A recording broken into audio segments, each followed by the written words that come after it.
आज देगलूर येथे आझाद कॉलनीमध्ये वंचित बहुजन आघाडीचे उमेदवार डॉक्टर उत्तम इंगोले यांच्या प्रचारात कॉर्नर सभा घेण्यात आली। यावेळी वंचितचे नेते फारुक अहमद, गोविंद दळवी, वंचितचे उमेदवार डॉक्टर उत्तम इंगोले, वंचितचे पदाधिकारी व कार्यकर्ते व नागरिक मोठ्या संख्येने यावेळी उपस्थित होते। पाहूया सविस्तर रिपोर्ट। नहीं गए, हमको हमारी इन सराहियतों के बदले वो पार्टियों ने कई चीजें के ऑफर किए, लेकिन हमने सत्ता का दामन नहीं पकड़े, क्योंकि हमको मालूम है अगर हम कांग्रेस, राष्ट्रवादी, सेना, भाजपा जैसी पार्टियों में चले जाएंगे हमको बहुत कुछ मिलेगा, मेरी खानदान को मिलेगा, मेरी मिल्कियत को मिलेगा, मेरी मिल्कियतें बढ़ेगी, लेकिन मेरे कौम का मुस्तकबिल नहीं है, मेरे कौम के हक में नहीं है, मेरे कौम का फायदा नहीं होगा। इसलिए हम उनको टुकड़ा कर संघर्ष की राजनीति कर रहे हैं। हम मजलूमों की आवाज उठा रहे हैं, हम कमजोरों की आवाज उठा रहे हैं, हम जुल्म के खिलाफ में बात करते हैं। आज मैं आजाद नगर के इस मोहल्ले के बहादुर आवाम को कहने आया हूं, इस बहादुर आवाम को कहने आया हूं कि आप फिर उन्हीं नुमाइशों के अंदर गुम मत हो जाइए, उस चकाचौंध में खो मत जाइए। अपनी आंखें जैसी हम खोल कर देखते हैं, अपने जहन को खोल कर सोचिए, अपने जहन को खोल कर सोचिए कि आज एक बहुत अच्छा मौका हमको मिला है, आज एक गोल्डन चांस हमारे पास आया है कि आज हम वंचित बहुजन आघाड़ी को जिता सकते हैं। वंचित बहुजन आघाड़ी को जिताने के कई वजूहात में पहली वजह है समाजी इंसाफ। यहां पर मेरे से पहले मेरे एक भाई मुठभेड़ के नगर सेवक एडवोकेट कमलेश चौधरी ने यहां बयान किया कि इन 70 सालों में कांग्रेस ने कभी हमारे किसी बौद्ध भाई को विधानसभा की उम्मीदवारी नहीं दी है, और ये उम्मीदवारी नहीं देने के पीछे इनकी जो गैर बराबरी की सोच है, इनका जो भेदभाव वाला नजरिया है, इनका जो भेदभाव वाला रवैया है, ये ऐसा ही नजरिया रवैया मुसलमानों के ताल्लुक से है कि नहीं है? चाचा आप बताइए मुझे कि पिछले 40 सालों में अशोक चौहान ने कभी किसी मुसलमान को विधानसभा का टिकट दिया है क्या? कभी किसी मुसलमान को नांदेड़ में दिया क्या? 9 विधानसभा में किसी भी विधानसभा में दिया क्या? देगलूर में नहीं दे सकते, छोड़ दो, एससी है ना, लेकिन बाकी की 8 विधानसभा में क्यों नहीं दिया? किसी भी विधानसभा में किसी मुसलमान को उन्होंने टिकट नहीं दिया। जैसे बौद्ध समाज को उन्होंने उम्मीदवारी नहीं दी, वैसे मुसलमानों को भी कभी उम्मीदवारी नहीं दी है। और अगर ये भेदभाव जो मुसलमानों के साथ मुसलसल हो रहा है, यही भेदभाव हमारे बौद्ध भाइयों के साथ भी हो रहा है। यही भेदभाव किसी ओपन के वार्ड में किसी मातंग समाज को भी उम्मीदवारी नहीं देंगे, वो किसी ओपन वार्ड में हमारे दिगर ऐसी समाज को भी उम्मीदवारी नहीं देंगे। अब मुझे आप बताइए कि अगर ये जाति के अंदर और मजहब में भेदभाव करते हैं और अपने उन्हीं चट्टू बट्टों को सामने लाला कर उम्मीदवारी मांगते हैं, जिन्होंने पहले चुनकर आकर भी आवाम के हक में कोई काम नहीं किया है, तो एक बार जिसको आजमा लिया गया है उसको दोबारा आजमाना चाहिए क्या? जिसको एक बार आजमा चुके हैं उसको दोबारा आजमाना चाहिए क्या? उनको दोबारा आजमाने से मायूसी के अलावा कुछ हाथ में नहीं आएगा। आप ऊपर तवज्जो मत दीजिए, हमारे तकरीर के लिए प्रोग्राम में बाजा रुका के रखे थे, उनको मालूम है कौन खड़े रहेगा बाद बाजा लाने का, तो खैर जाने दो, आप लोग ध्यान मत दीजिए, इससे आवाज बढ़ाइए जरा। कौन है अपने मन पास आभार। अल्हम्दुलिल्लाह, चलो अल्लाह का कर्म है कि हमारे बहन वाले साथियों को हमारे से हमदर्दी है कि वंचित बहुजन आघाड़ी की सभा दिख रही है, भाई बाला साहब का फोटो दिख रहा, बैंड बंद कर दो। अल्हम्दुलिल्लाह, ये मोहब्बत है, ये दुआ है इनकी, ये मोहब्बत है। मैं तमाम उन बारातियों का भी शुक्रिया अदा करता हूँ कि उन्होंने इतना कोऑपरेट किया है।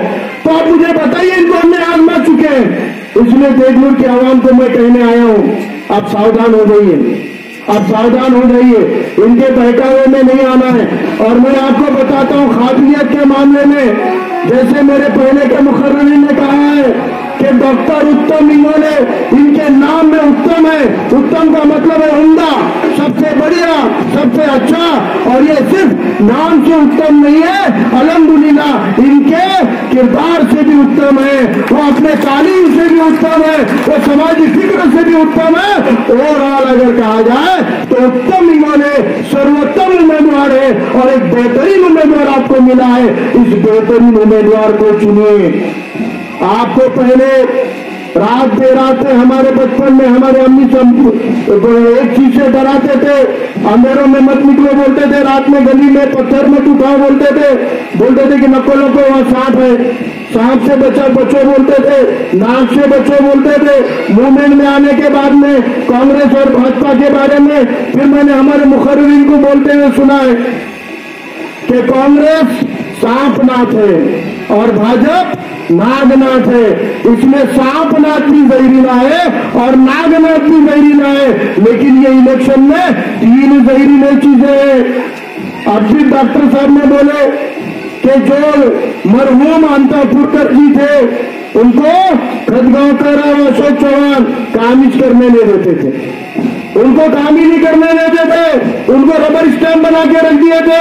इंजीनियर रहने वाली शख्सियत, पूरे क्लास 1 ऑफिसर के तौर पे नौकरी करने वाले इतने आला अफसर रहे अंतापुरकर जी को अगर आमदार बनने के बाद रबर स्टैम्प बनाकर ये साले बहन वही मिलके खेलते थे, रिमोट पे चलाते थे, तो बेचारे बच्चे का क्या होगा? अब अंदाजा लगाओ बेचारे बच्चे का क्या होगा। मुझे हमदर्दी है जितेश के साथ में, मुझे जितेश के साथ भी हमदर्दी है, मुझे राजू सातव के बीवी के साथ भी हमदर्दी है, राजू सातव के बच्चों के साथ भी हमदर्दी है, क्योंकि कांग्रेस के अंतापुरकर आमदार जो थे उनको भी कोरोना में ये सरकार बचा नहीं सकी कांग्रेस की, और राजू सातव भी राज्यसभा के खासदार थे, उनको भी कांग्रेस की सरकार महाराष्ट्र की बचा नहीं सकी। ये दोनों मरहूम के फैमिली के साथ हमको हमदर्दी है, जितेश के साथ भी हमदर्दी है कि आज वो जितेश के मासूमियत का फायदा उठाकर उसको इलेक्शन में खड़ा किए, लेकिन आपका उम्मीदवार जितेश अंतापुरकर नहीं है, आपका उम्मीदवार कौन है? तो अमर राजूरकर है। अमर राजूरकर उम्मीदवार है, चेहरा मुखौटा जितेश का है, लेकिन यहाँ पर जो 100, 200, 300 करोड़ का फंड आ रहा, इसका परसेंटेज खाने के लिए वो एमएलसी बने वाले अमर यहाँ पे बैठे हैं। इसलिए अब आपको 3 चीजों से सावधान रहना है। सांपनाथ से बचो, नागनाथ से बचो और अमरनाथ से बचो। ये तीनों जहरीले हैं, ये तीनों जहरीले, तीनों से सावधान हो जाइए। और कांग्रेस भाजपा को हराने की ताकत इंशाल्लाह सिर्फ वंचित बहुजन आघाड़ी में। आज वो मैंने सुना के आगे बोल रहे वंचित को वोट दे दिए तो क्या हुआ बोल रहे, बीजेपी जीत जाती बोल रहे, वंचित को वोट देने से भाजपा जीतती बोल रहे। हम आपको अभी ये बात बताता हूं कि देखो वंचित बहुजन आघाड़ी रिंगन में आ गई, वंचित बहुजन आघाड़ी रिंगन में आ गई। वंचित बहुजन आघाड़ी में अल्हम्दुलिल्लाह इसी में उम्दा से उम्दा एक उम्मीदवार दिया हुआ है। तो इस देवगढ़ विधानसभा में सबसे बड़े वोट रहने वाली पार्टियां कौन सी है? उनमें वंचित बहुजन आघाड़ी का उम्मीदवार अपने किरदार से, अगर अपने किरदार से भी अगर 30-35 हजार भी वोट ले रहा है, एससी समाज और उत्तम इंगोले साहब के किरदार के 35,000 वोट तो हमारा आधार है, बेस है। इनकी शुरुआत 0 से है, हमारी शुरुआत 35,000 से है। हमारा इलेक्शन 35,000 के बाद चालू हुआ है। जिस दिन उम्मीदवार डिक्लेयर हुआ उस दिन 35,000 ईवीएम मशीन में जमा होने वाले। हमारी उम्मीदवार डिक्लेयर होते 35,000 वोट पक्के हो गए थे, अब हमारी गिनती 35,000 के आगे, हमको 35,000 आगे बोले तो कांग्रेस तो हार गई, वंचित आई और कांग्रेस गई। अब कांग्रेस रिंगन में चुनी है, आप कितने भी ये बहका के वोट देंगे कांग्रेस जीतने वाली नहीं है, कांग्रेस जीत नहीं सकती। ये तय है कि वंचित बहुजन आघाड़ी ने उम्मीदवार को डिक्लेयर करते ही कांग्रेस को हरा दिया है। अब लड़ाई है बीजेपी से वंचित की। अब अगर आपको लगता है कि बीजेपी को हराना है तो एक मुश्त होकर अगर पूरे के पूरे सेक्युलर जैन के लोग वंचित बहुजन आघाड़ी के साथ खड़े रहेंगे तो इंशाल्लाह इस भाजपा को गाड़ने का काम, भाजपा को हराने का काम सिर्फ और सिर्फ वंचित बहुजन आघाड़ी कर सकती है और वो डॉक्टर उत्तम मिंगोले कर सकते हैं। इसलिए अपने जहन से काम लीजिए। आप देखिए कि सबसे पहले बूथ सेंटर पे जाना है और गैस सिलेंडर की निशानी पर आपको बटन दबाना है और एक उत्तम, सर्वोत्तम, आला, उम्दा कैंडिडेट को वोट डालकर गवाही देनी है कि मैं गवाही देता हूं इस विधानसभा में सबसे अच्छा, सबसे सच्चा उम्मीदवार डॉक्टर उत्तम मिंगोले है और उनकी निशानी गैस सिलेंडर है, गैस सिलेंडर है, गैस सिलेंडर है। ये गवाही आपको देनी है, ये शहादत आपको देनी है। इंशाल्लाह मैं उम्मीद करता हूं कि ये बहादुर आवाम, आजाद नगर की आजाद आवाम यकीनन इस मर्तबा एक इंतखाब के लिए नहीं, एक इनकलाब के लिए, एक नए बदलाव के लिए, एक नए परिवर्तन के लिए वंचित बहुजन आघाड़ी को वोट करेगी।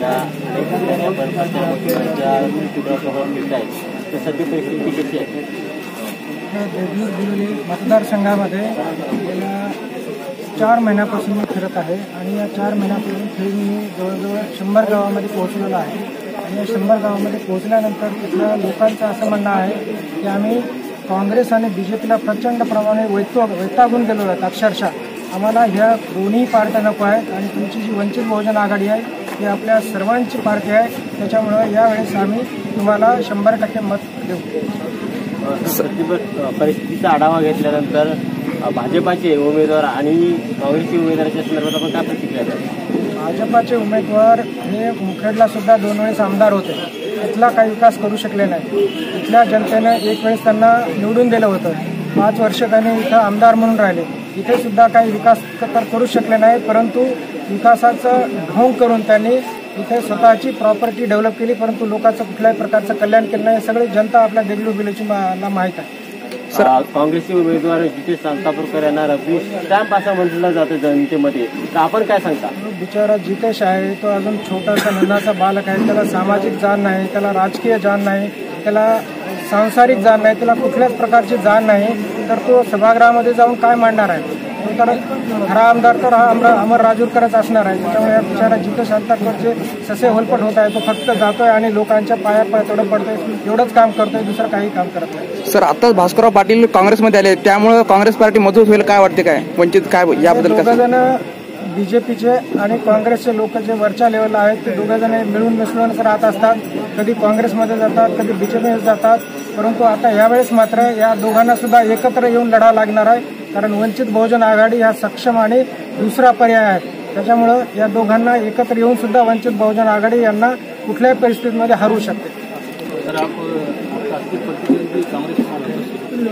हमारा प्रतिद्वंदी असल में कांग्रेस नहीं है, क्योंकि कांग्रेस का जो बेस वोट है वो वंचित बहुजन आघाड़ी का बेस वोट है। कांग्रेस तो अभी के अभी हार चुकी है। अभी हमारा जो प्रतिद्वंदी है वो बीजेपी है, लेकिन बीजेपी पार्टी में दम है, लेकिन बीजेपी का जो कैंडिडेट है उसमें कुछ भी दम नहीं है। इसलिए बीजेपी का जो उम्मीदवार है सामने, तो उनको पब्लिक ने पहले से ही नकार दिया है और उन्होंने खुद का भला किया है, लेकिन पब्लिक का कोई भला नहीं किया। इसलिए बीजेपी हारने वाली है, बोलते हारने वाले हैं।